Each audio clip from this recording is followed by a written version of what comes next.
Happy December, everybody. I kind of got a month behind on that one. Here we are again, about to wrap up the year with another chat. I guess we're going to make this sort of a tradition to have a drawing session of some sort in December, because that's what we're doing today. I don't know if you remember, if those of you who were with us last year, that we had a drawing session in December, and it seemed to be very, very popular. So we decided, why not do it again? So we're going to draw today. So first of all, I'm going to wait and be sure that folks are coming in, and so check in, members, check in with us and tell us that you're there, and let us know that we have at least an audience so we can get started. It always takes people a while to get in and get settled down when we do these chats. So I'd like to kind of kill a little time in the beginning to give everybody a chance to get in so that everybody can be on board, or at least the majority of folks can be on board as we're moving through this thing. So while we're waiting, if you want to go ahead now, you can do that. I'm going to be using a male cardinal to do my little drawing session with you, and I ripped that off from Pixabay. Pixabay.com is a website that has royalty-free, or am I saying that right, Roger? I'm sorry, what was that? Is it royalty-free or copyright-free? It's copyright-free. Copyright. Yeah, copyright-free photos that you can use for practicing. When you do your own work, your own painting, you're going to use, if you use photos, you want to use your own photos if you possibly can. But in case you don't have photos that are immediately available, you can always go to one of those copyright-free websites and grab an image to practice with.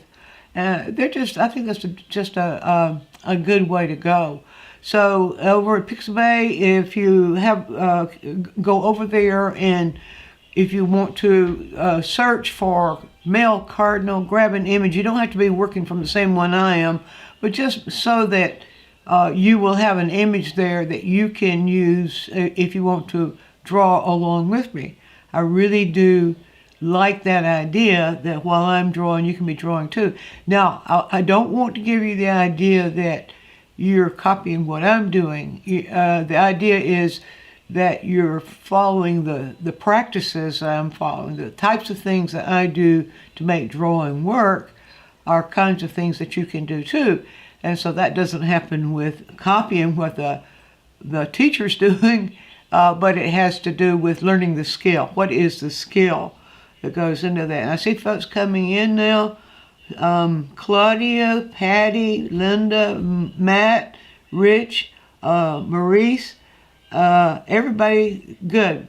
The crowd is beginning to gather. It's good to see all of you there, and I hope you're all ready to get to work, because I am. Before I get started, I want to remind you of something that we've got going on both websites now, that you can take advantage of throughout the month of December. We are making everything across the board on both websites half price during the month of December.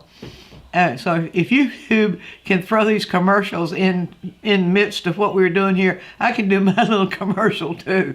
I just want you to know about those things. All the courses are on DianneMizeAcademy.com, and all the lessons, single lessons, are on DianneMize.com, and Dianne is always spelled with two N's.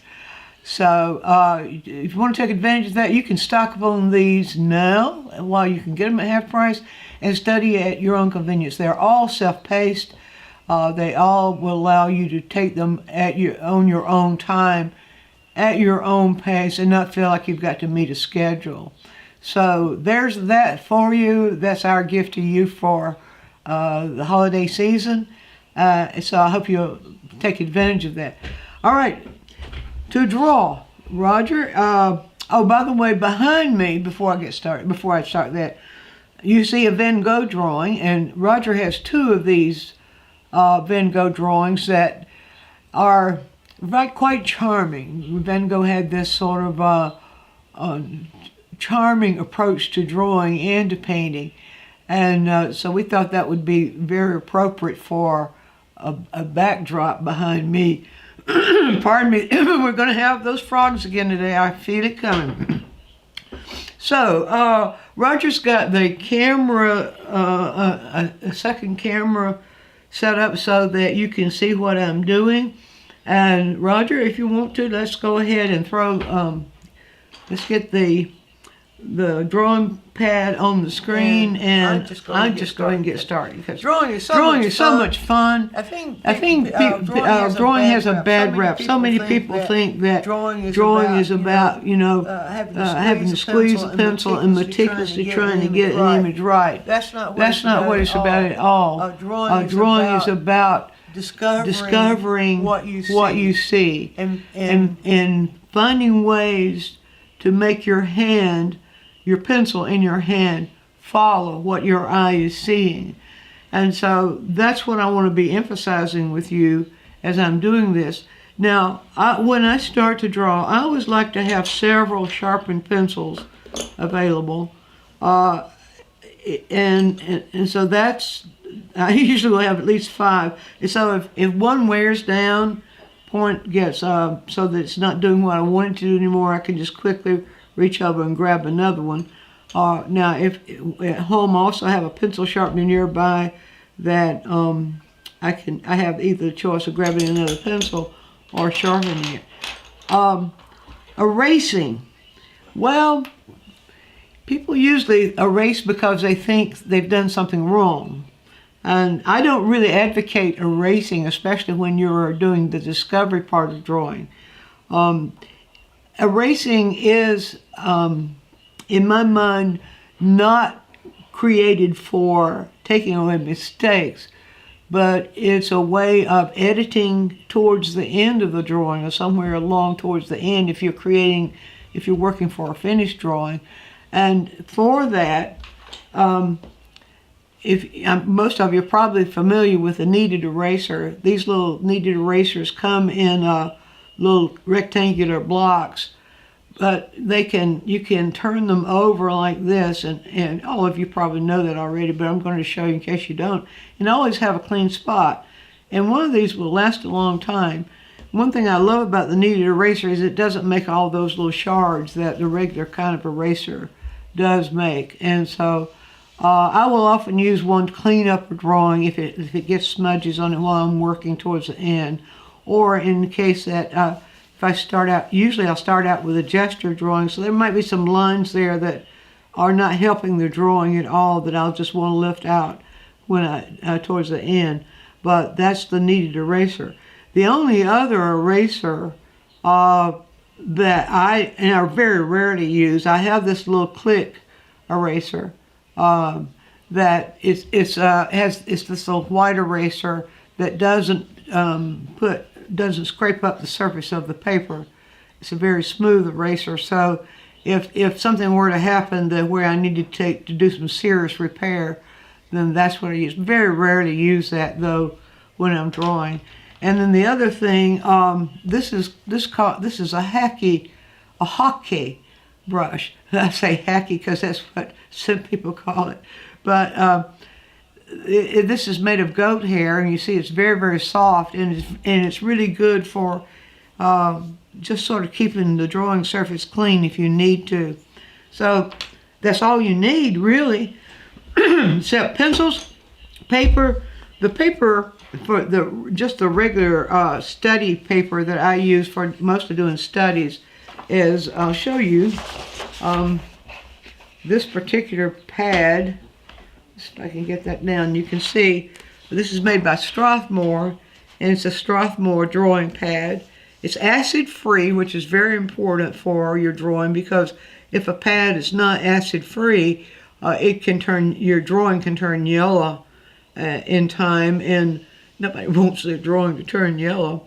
And it's a medium weight paper, and it's got a good surface. It's not too slick, and it's not too rough. I do not appreciate the newsprint for drawing. A lot of people advocate newsprint for drawing, but I've never found newsprint very satisfactory. First of all, it's cheap paper. It's on newsprint paper. It's what it's called. It's the same kind of paper they print newspapers on, and it will yellow. The surface is too slick, and I just don't think it yields expressive drawing. So I don't like that at all, but somebody's going to argue with me about that, and that doesn't bother me either. So, okay, here we go. Now, one thing I like to teach people is how to do phantom drawing. What phantom drawing means is that you're getting a feel of how the edges of the image are moving. They are moving. They have visual movement. All edges have visual movement. You can see when my hand moves around the edge of an image, that is the movement. Well, it's also the visual movement. And if you learn how to do phantom drawing and use that as a way of warming up or getting yourself familiar with the subject you're drawing, you'll be surprised. It's one of the most beneficial things you can do. So the way it works is that you're hovering your pencil on top of the image, but you're not making a mark. And what you're doing is you're moving. You see how my hand is moving? It's not my fingers moving, but it's my whole arm is moving. I always have the whole arm engaged in drawing. And we use finger move for when we need tiny stuff. But just having the fingers or the wrist moving like that gets you too tight. You start squeezing the pencil and you start getting insecure. But if you allow your hand to move, you can actually feel how this is moving. You can feel the direction it's going in. You can feel how long that is.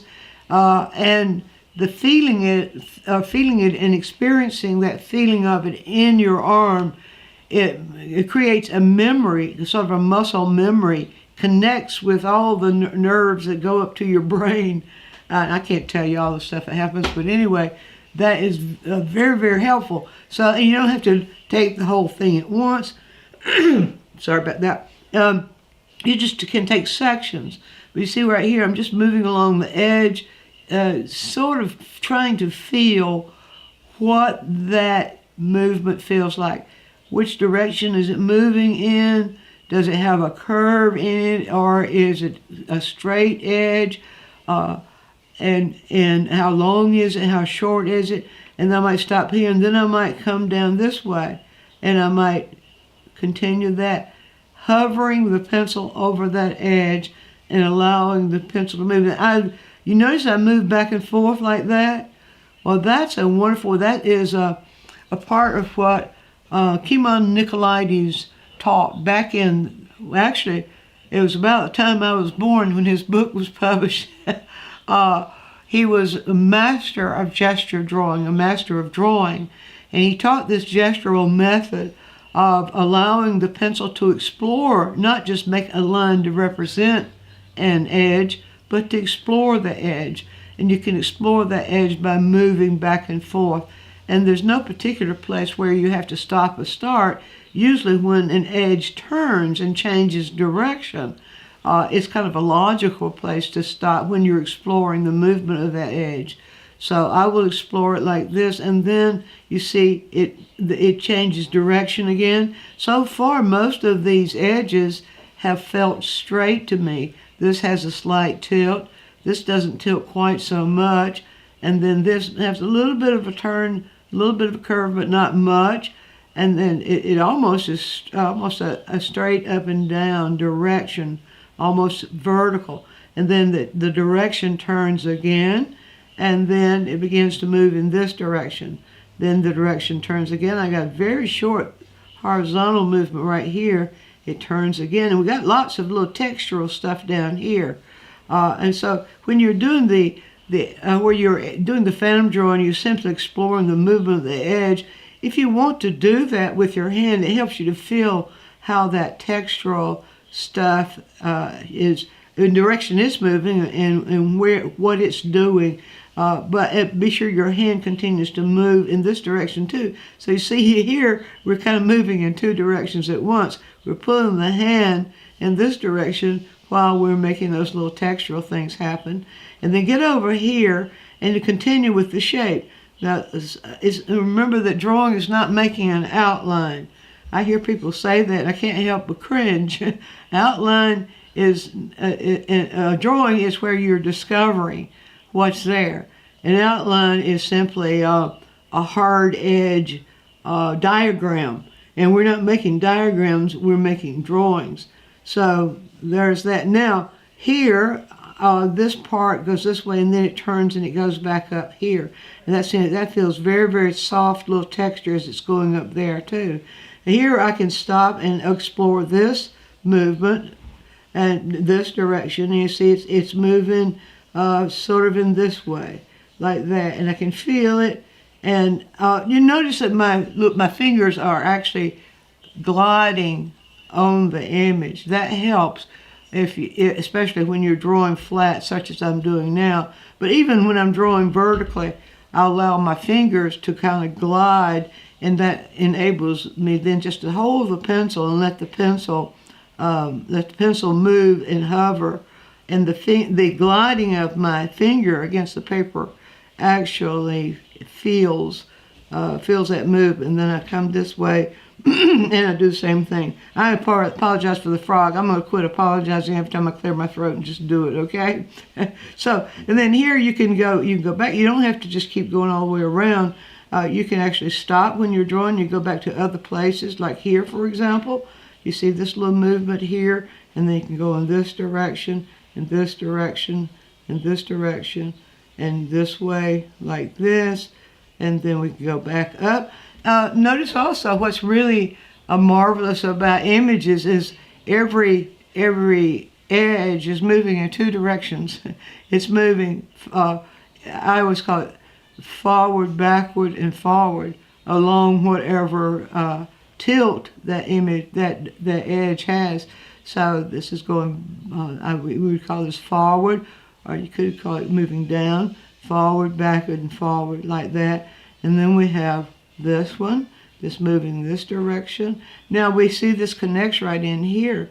And so all of that is part of the image as well. All this right in here. And I could stop and come back and then pick up the movement here and move back in here. And we've got lots of little, these are sort of a textural thing, these little feathers there. But you notice I'm simply calling this these edges and the movement of the edges. I'm not thinking bird. That's a trap you can fall into when you're drawing or painting. If you are trying to draw the bird right, that's a trap, because that thought of drawing the bird right interferes with your ability to see what's causing you to see that bird in that particular position from your viewpoint, wherever you are. In this case, it's where the photographer is. So that's another important. Let me intersect right now. If there's any, as we move along, as I'm moving along here, if you have a question about anything I'm saying or doing, go ahead and drop your question in the chat box, and Roger will read it to me, because I'm watching what I'm doing here. I'm not really watching the chat. So feel free to ask questions. Members, I didn't say this in the beginning, but members ask questions. We would like for everybody who's tuned in to be able to ask questions, but we found out very, very early that if we do that, the screen moves too fast. We can't see the questions. So we had to slow it down somehow, and the best way we could slow it down was just to let the members, let that be part of what the members, part of the perks for becoming a member. So let's see, Patty has asked a question there. I see that one, Roger. For the purpose of drawing along with you, what kind of pencil or charcoal are you using? That's good. I'm glad you asked that, Patty, because I forgot to tell you, didn't I? I don't like charcoal for drawing because it smears so bad. And so I use, this is an ebony pencil. It's a very soft pencil and smooth. If you're using a graded drawing pencil, about a number 3, 4, or 5 is really, really good. The harder of those graded drawing pencils, the ones that are labeled HB or B or H or H2, H3, those are too hard, really. So I prefer to use those that are in the softer range so I can have better control of the marks I make. So the HB, not HB, the B is, well, it's relatively soft, but the 2B, 3B, 4B, and I'm not really sure, they don't grade these ebonies according to the numbering system or the grading system they use for grading the hardness and softness of pencils. They only use, they only call it jet black extra smooth ebony. I think I have seen those, some of them where maybe 6B or equivalent to 6B and some 4B. But all of those are very soft. If you don't know about drawing pencils and how they're graded, they are graded according to the hardness of the lead, the drawing part of the pencil. And it's the composition, the material, the composition of that lead that it's how much graphite's in there and how much another substance, I've forgotten what it is they use with the graphite to make it harder or make the line lighter, where people who are using the graded type drawing skills start out with those H's in to make them very lighter.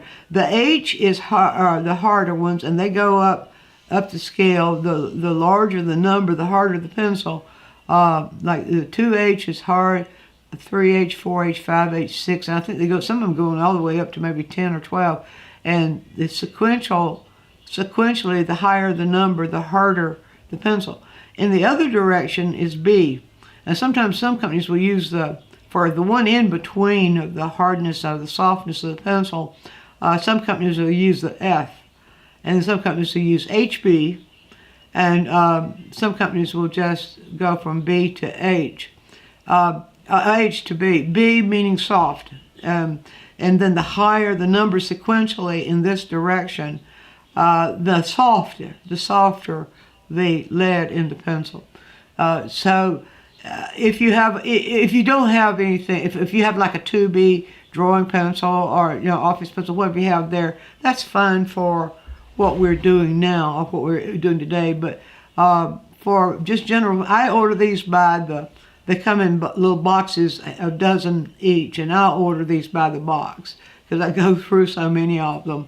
And you can get them from almost any of the art supply stores online. If you have an art supply store in your town near you, I really encourage people to support their local art shops. So, and I think you can also get these on Amazon, if those of you have an Amazon account, if you want to check that out. Okay, Patty? All right, let's see, where was I? I was about here in the wing. All right, so you see all I'm doing now is discovering. I'm simply experiencing the direction in which these edges are moving. And also I get the experience in how they're fitting in with the overall image. So I see that in here we have a lot of little edges, the edges of this black portion of the bird's face. You see, that all stuff is, that's where it gets really fun when you get in there and start digging out that stuff. And you see that has lots of little ins and outs on those edges where the dark part of the feathers are joining the red part of the feathers, etc. And then right around his beak there, you see this one is going this way, but then it turns and goes that way and this way and this way and this way and so on, like that. So you're spending as much time as you need or want to just on doing the phantom drawing, Phantom, did I spell that right? Phantom drawing. That's where you are allowing the pencil to hover over the image. You can do that with your finger too. And sometimes when I'm just introducing this to people, I'll start them out just with hovering their finger, just using your finger to glide over the photograph and feel it like that with your finger. So that's how that works. Now, I'm going to push this aside. When I start to create a drawing, usually when I'm doing a drawing, I'm exploring. I will start out exploring. I keep sketchbooks, and I will do a lot of just exploring very, very quick images. I've shown some of those on the Saturday newsletters. For those of you who receive the Saturday newsletters, I've shown you a lot of pages from my sketchbooks. In fact, I showed one, maybe two, this past yesterday. Yeah, it was yesterday, wasn't it? The post that came out, the newsletter that came out yesterday morning. Every Saturday, if you sign up for our newsletter, every Saturday I send you a free written and many times illustrated with photographs or whatever. I call it Saturday morning thoughts, and it usually is whatever I'm thinking about for Saturday morning. Right now showing you a series I'm calling The Mysteries of Painting. And these are things I see as being why we think that painting is such a mystery. So I won't go too deeply into that. I just thought about it. So let's do some exploring now. So if I'm going to do a drawing that I want it to be a finished drawing, I will always start out by doing several gesture studies first. And I do the gesture studies just like I do the phantom drawing. The only difference is I have the pencil on the paper. The pencil's actually following the paper. Now, an exercise I also give that helps you to transition from phantom drawing to gesture drawing. An exercise I have is you could actually use a finger. You see right over here, my left hand finger? You can actually use a finger from your non-drawing hand to kind of pace yourself, pace your eyes. Where am I now? And you can actually, if you need to, use that finger to do the phantom drawing so that you can reinforce what you're discovering when you do the gesture drawing. The gesture drawing is relatively fast, and so I'm just going to start gesture drawing. The way I do that with the gesture drawing is I move back and forth. I don't just go slowly along the edge of the image, but pretty much in the same, every time something changes direction, I usually follow those, whatever the directional movement is of the image. By directional movement, I simply mean it's moving in what direction. This is if I move in this direction, that's a directional movement. If I move in that direction, that's a directional movement. And so I will usually start just by allowing sometimes I don't even look at the paper. Sometimes I just kind of glance over the paper. You see, this is really coming down like this. Now, a lot of people say they would flip, their minds would flip and think bird belly, and they draw something around. Because you're going to draw what your attention is on. Whatever you're focused on is what you're going to draw. So if you're focused on bird, you're going to draw what you think a bird is, or what do you think that bird looks like, rather than what your eyes actually seeing. There's a lot of psychology behind this stuff. So, all right. So where was I? I was right here. Okay. So I'm going down now. This is exploratory. Gesture drawing is always exploratory. And so now I'm going to move in this direction. So you remember me exploring that? And this feels, now I'll move forward. Sometimes I might even hover on top of it. I hover, see, like this, and then let the pencil drop down. And that's also a very effective way. I'm just kind of guiding you here as to where I'm going. Now it turns. Now before, when I was doing the hovering, I was doing this sort of little thing. But I think I just want to explore the movement just like this on this part. And then it changes direction. It goes up like that. You see that? And then it changes this direction. And then what does it do? It goes about like that. All right, now I can stop that much there, and I can begin to sort of see. It doesn't matter where you start in a drawing. It doesn't matter, and you don't have to go all the way around an image. In fact, my favorite way is to go a ways and then go back and start working on the other side of the image. So go up here. We do have some little kind of zigzag stuff going up here. I mean, some of those sort of tilting like that. You see my hands moving. My hands moving with this movement of the bird. My hands moving with the movement here. And then it stops right there. And what does it do? It just takes this little slant down, doesn't it? takes this little slant down. It doesn't go very far until it begins to sort of tilt in and goes down like that a little bit. And then let's see, what else does it do? Okay, we've got two shapes there, two edges, and I can choose which one I want to go. I think I'll choose the black one first, and we'll just move over like that.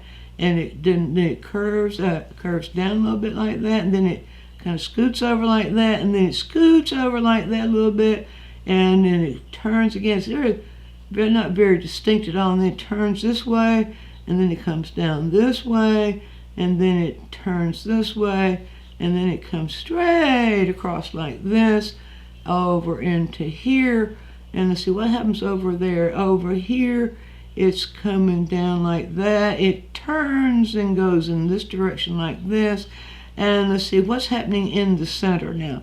Okay, there's this little edge right here. It starts about right there. It's where that little beak, that little edge of that little beak. And I'll say beak to show you what it is, but I'm not going to be drawing a beak. I'm drawing this edge. So I'm drawing this edge right here, and it with its curves just a little bit and drops down, doesn't it? Just like that.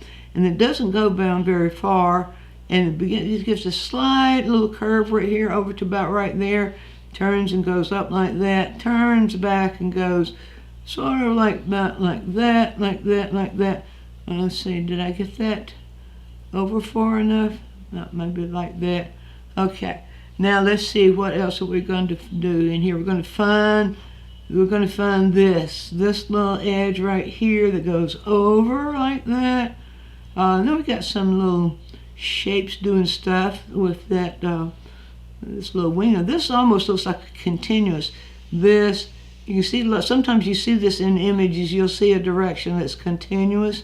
So you see this going over like that, and then it turns and it goes down like that.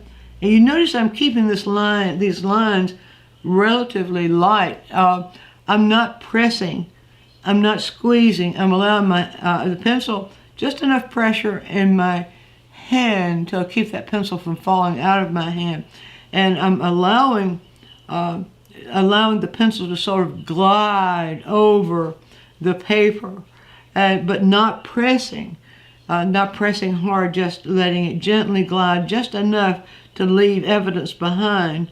All right, so what's happening here? And it's going this way, this way, this way, and it's going this way, this way, this way, and then what we got here? It turns now, and it goes back, sort of like this, and then right in here, it goes up at a little angle, kind of like that, and then let's see, boom, boom, boom, boom, boom. Does that go down far enough? Maybe I need to go down a little bit further with that. Now let's see, now where's all this stuff? About right here, right there. And then we got this limb that he's sitting on. And I wanted, well, not, let's just include that. So that's, let's see what I'm doing here. I'm finding the movement of the limb, and I just let the pencil drop. Now I'll just go on out and find the movement of the limb and let the pencil drop. Now come down to the bottom side of that limb, and let's see here. Right, it kind of gets hidden right there with his fur. All right, that's okay. And let's just explore the movement, and let's pencil drop. I have a little knot in that limb right in there, and then we're going to explore the movement as it's moving this way and let it drop. And then let's see, let's go on over here. Oh, I made that limb too high. Can y'all see what I did there? Made that limb. Now let me see here. Maybe, did I come down too far there? I think maybe I did. Maybe I came down too far there. And now this is going to happen. If you look at some of if you look at some of Leonardo's studies and look at some of Michelangelo's studies, I always go back to those guys. They knew what they were doing. So I always go back to those guys and I look at their studies sometimes, and I see in their studies, like there's one that Michelangelo has. It's my favorite drawing of Michelangelo's, and I've had it hanging in my studio for a long time behind where I have those sessions with y'all, where it's a drawing of Madonna and Baby, and you can see where he's drawing the baby's leg over here. You see where he started it way over here, and then he looked again. He says it wouldn't be over there; it'd be like over here. And so, but he doesn't take that away, and I'm so glad he didn't, because it gives me confidence and lets me know that even Michelangelo searched for where everything connected and where it falls into place. Leonardo would do the same thing.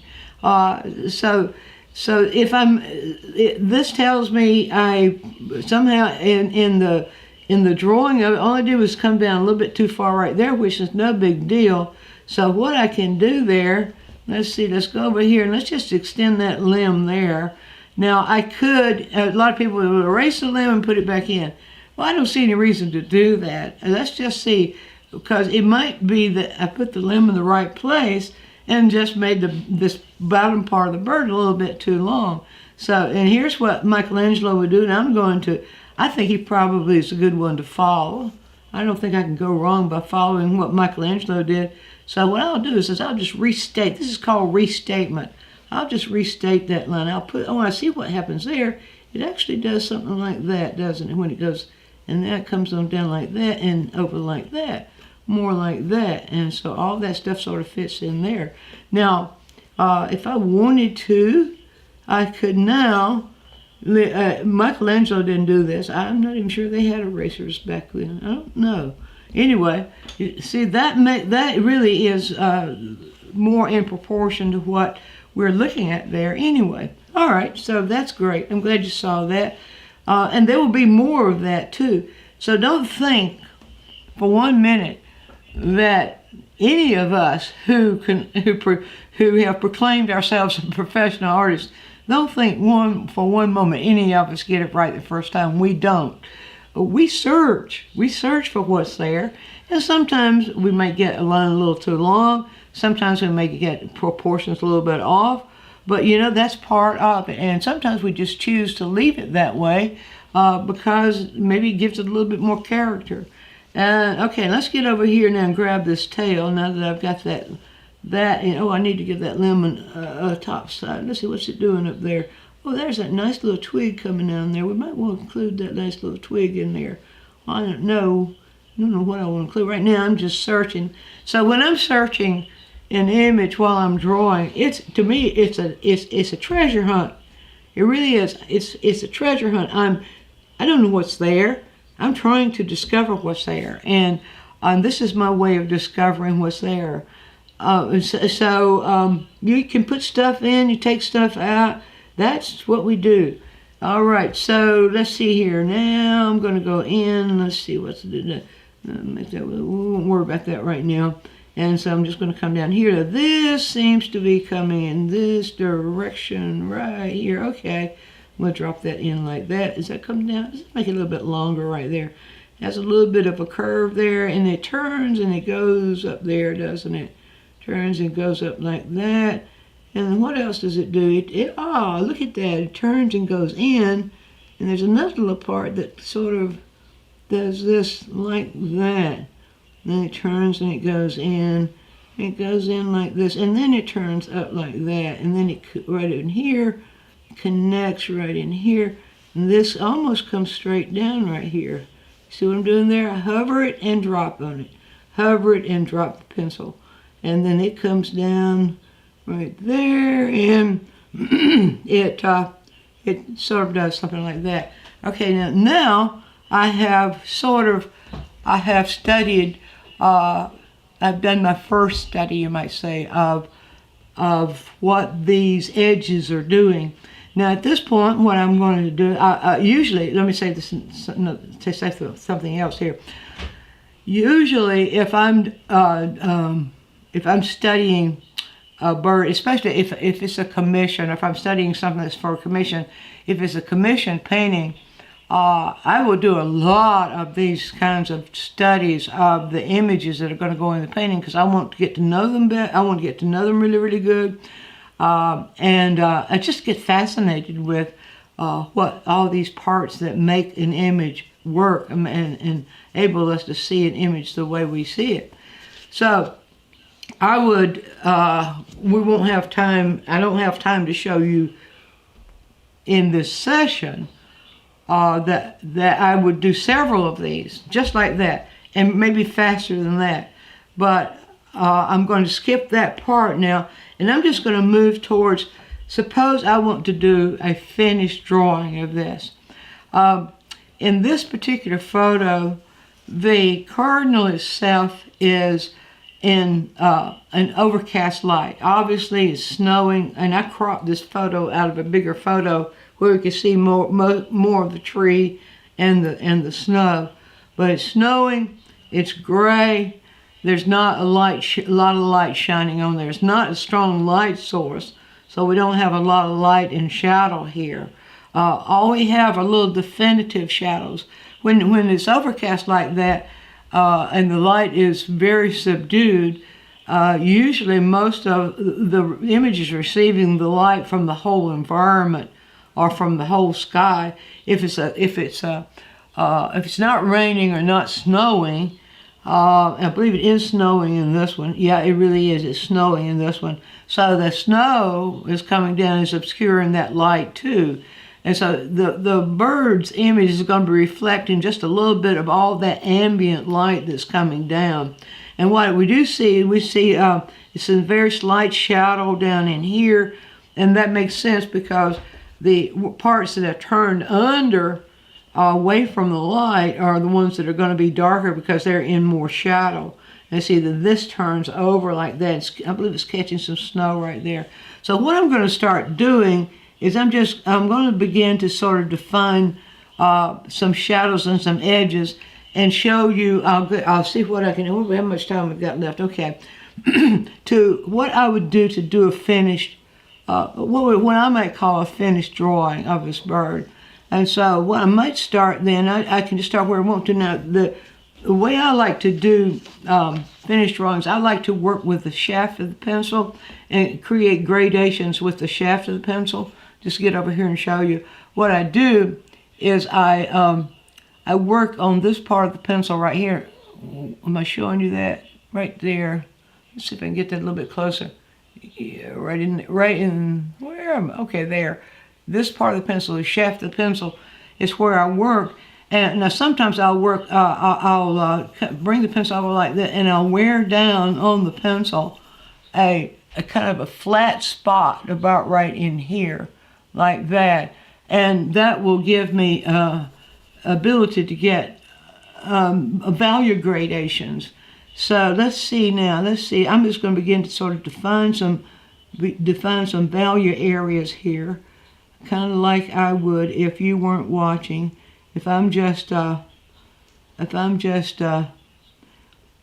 creating a drawing. Now, when I'm discovering the value areas, or when I'm doing what you might call creating what I might consider a finished drawing, I'm looking for value differences. The lighter the value, the lighter the line I make. The darker the value, the darker the line. And I make the darker lines by repeating and pushing against the paper. And I don't make it as dark as I see it to start out with. I usually will start out something like I'm doing right here, where I just locate where I'm going to want those darker values. And so I think certainly around his mask there, certainly around that mask, I'm going to want some darker values. And so I'll usually try to keep you see that I'm just doing this back and forth line like that, keeping it smooth as I'm going.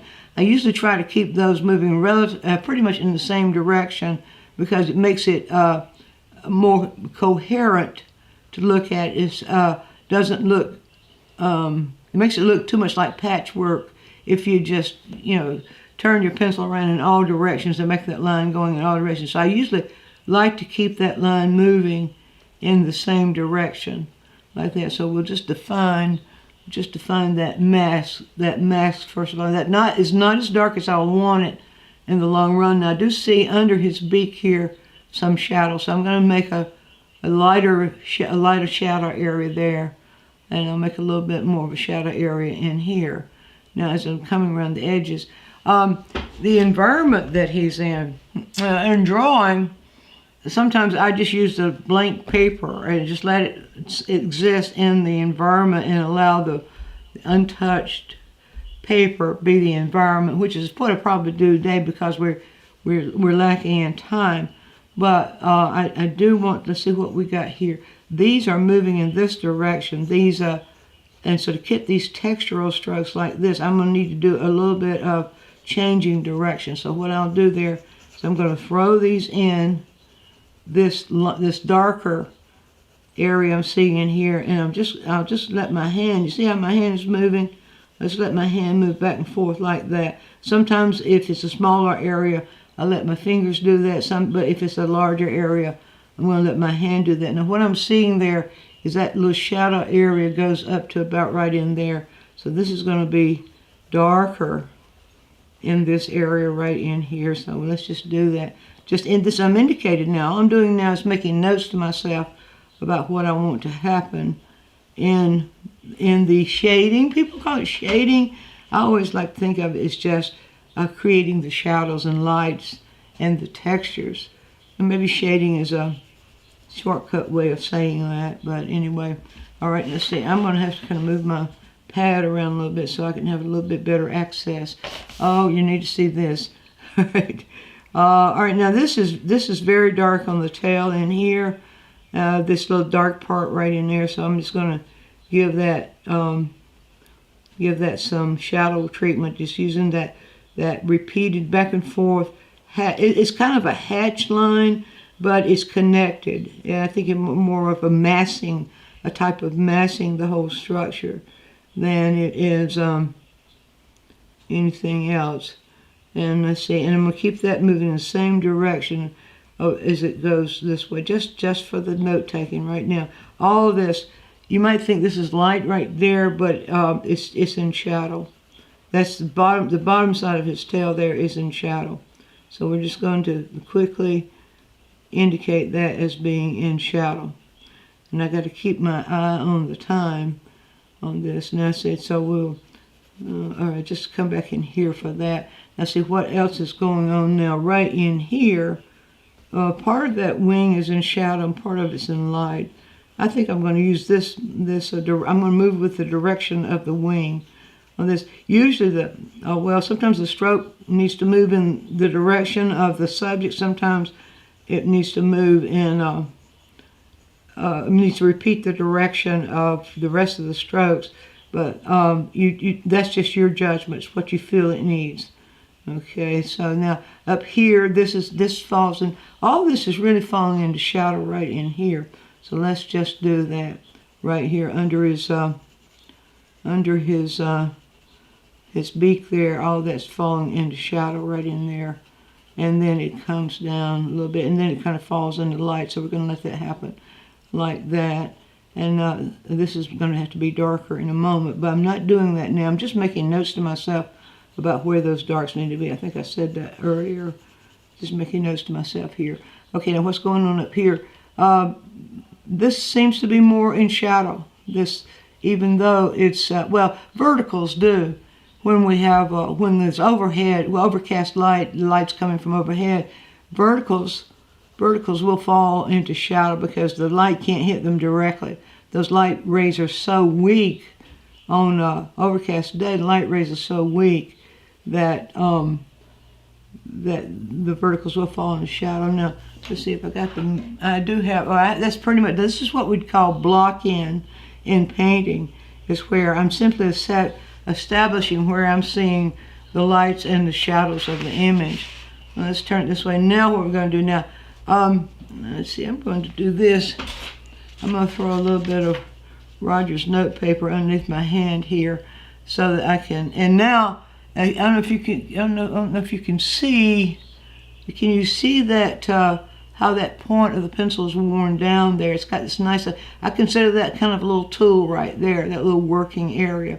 But I need a sharper pencil for what I'm going to do now, so I'm reaching for another pencil. And now I want to get in here and work out some of this, these value differences. And so I'll be doing some of the finger work this time, believe it or not, because I'm going to need that. This is going to need to go pretty strong. This is straight up. This is horizontal. Vertical. right here, and above that beak, it gets very dark. So that's where I'm pushing as I'm making those marks go up and down, right there. And I'm just looking very closely now at where all that's going, right here. I'm looking very, very closely. Some of those are smaller, and some of those are longer. So I'll just go right there, and that kind of moves down and around that little beak right in here, and okay, right in here. Now let's see, it comes right over here. Same thing. You see, all I'm doing there is using these little hatch marks. I'm not picking the pencil up, just using those little hatch marks to describe that as darker value as it comes around that beak right in there, like that. And let's just continue that right here and continue it right there. Oh, that goes, almost went back too far there. So, all right, come back down in here. All right, so that can, this is kind of like sculpting. Always think about these kinds of lines as kind of like sculpting. And see, I indicated the shadow area right in here. So let's just do the same thing. Keep that line, keep that movement of the pencil moving in the same direction to make it, give it more coherence. And we can throw a little bit of change in direction for where we have textures and stuff. But the major defining of that value area, I'll keep it going in the same direction right in here. Just gonna see what's happening there. And so we're doing on time. We're going to run out of time before I get the drawing finished, but we can do enough of it to give you an idea of the process. And you see, it's a very gradual process. It doesn't happen all at once, but it happens in increments. Now here, and see, now I can begin to build little value differences. So I need to build that underneath part of that beak right here as with a lighter stroke. By me using the same direction for it, just make it a lighter stroke, and let's give it a little bit of gradation upward.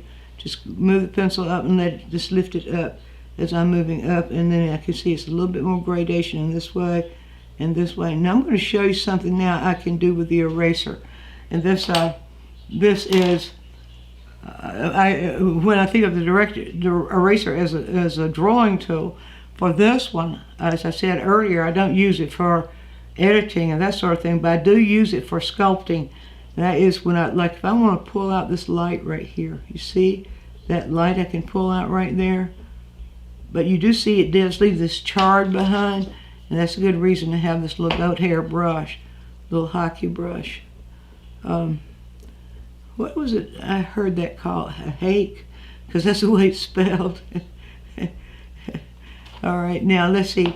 And I can do the same thing now for enhancing lights where I want that. That really is probably the lightest part right in there, but where I want the lights enhanced. Let's see, how's the time going? Oh, we're just about to run out of time. See if I can do just a little bit more definitive stuff, because I want to show you about lost edges, because I love putting lost edges. So what I'm going to do here is I'm going to come on this side now and begin to build this value, this shadow value, as it's coming along the bird's bottom part of the bird's breast. We see some variations in value, and I'm letting the pencil move up like that because that also will help to show those little textures that we interpret as being feathers and soft feathers. Those are little, not those hard feathers, down feathers, I guess some people would call them, as would do that. So do just enough of that to do that. And then what I want to do, I'll go in with my kneaded eraser, and I'm going to take this edge away right here. Just take it totally away and let that be a lost edge. Let's see, I might need my click for that. I'll get rid of that edge altogether. And that lost edge, to me, is one of the most beautiful things when we have enough stuff here that you see the image, you know what the image is doing, and your eye automatically closes that edge. Now, I do need to lighten the value, and we can lighten the value with with this little tool like this as it's coming down from that, there we go. As we're coming down from that lost edge, we can lighten that value a little bit, and you hardly even miss the edge at all. Okay, all right. Yeah, just about out of time, so I'll do a little bit more. Maybe y'all can ask questions. Let's see, is anybody saying, there's a question from Cheryl. It will, see. It will be ready. It will be ready. Oh, you're talking to her. Yeah. Oh, y'all are having a conversation there? Yeah. Okay. All right. Well, with running short on time, what do I do next? Can you see, I hope you can see the direction that all this is taking. Let me do this to get that. If you use your hand like this, or it's going to smear your drawing. Or if you blow on it, which is a natural tendency, you're going to put spit on it, you're going to splatter your drawing, because graphite will react with water. So let's do a little bit of cleaning up. What I want to do, since I'm totally out of time, is I'm going to lighten some areas up, and I'm going to see how much I can take away, and I'm going to maybe add just a little bit more value there.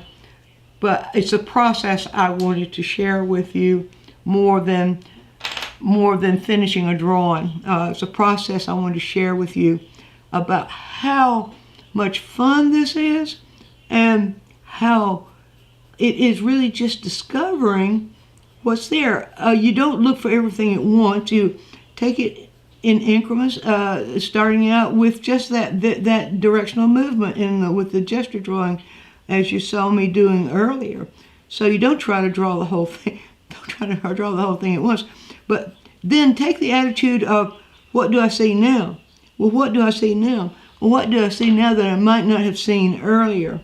And now I'm going to kind of reshape that just a little bit. Now, what you can do with this kneaded eraser is really, really neat. When you need to reshape from the outside, you can see what you can do there. You can just pinch that thing into an edge like that, and you can reshape it from the outside. Well, you can reshape it from the inside too.